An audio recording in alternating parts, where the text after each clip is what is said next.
باللہ من الشیطان الرجیم، بسم اللہ الرحمن الرحیم۔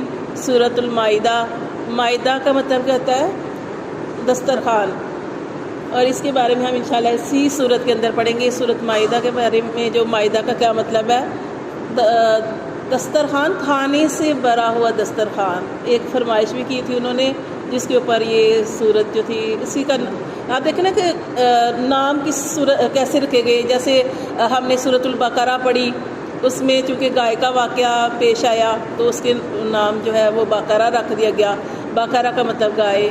اسی طرح یہ جو اس کے اندر جو ایک انہوں نے مشرکین نے کہا تھا کہ ہمارے لیے کیا کیا جائے کہ ہمارے لیے دسترخوان اتارا جائے، آسمان سے کھانا اتارا جائے، تو اسی کی وجہ سے اس کا نام مائدہ جو ہے وہ رکھ دیا گیا۔